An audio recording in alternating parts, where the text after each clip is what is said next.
Now continues to follow all of the offices that are up for grabs this year for you. And tonight we're taking a closer look at the state auditor's race. State House reporter Austin Goss spoke to both major party candidates in that race, and he has the story from our peer newsroom.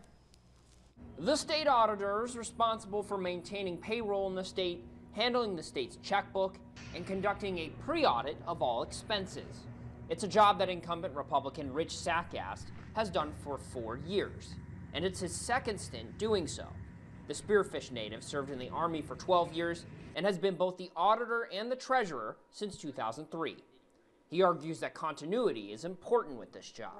The number one thing is understanding the ins and outs of all the state agencies in state government. I mean, we have 26 plus state agencies that we're dealing with in state government, and we have to interact with all of them because we handle all the payments for all these different agencies. And so understanding that, plus understanding the state's accounting system, is a huge benefit to this job. He's being challenged this year by two candidates, Stephanie Marty of Sioux Falls and Libertarian Rene Meyer.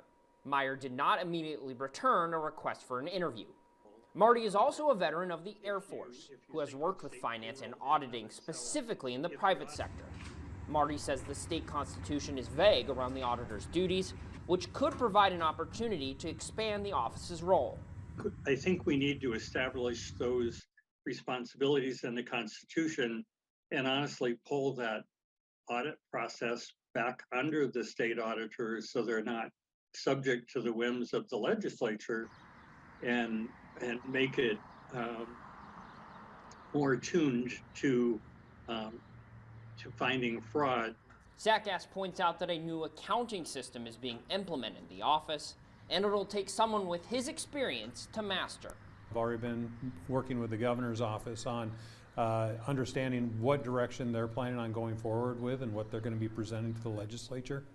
And so that will be my number one goal right there, is not only to maintain the level of oversight that the state auditor has, but also increasing that level of oversight. The legislature should not have a role in any of those things.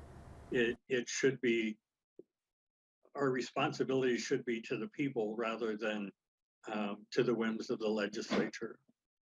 That seems like a pretty important piece in the broader picture. In the peer newsroom, Austin Goss, Dakota News Now. Calling all our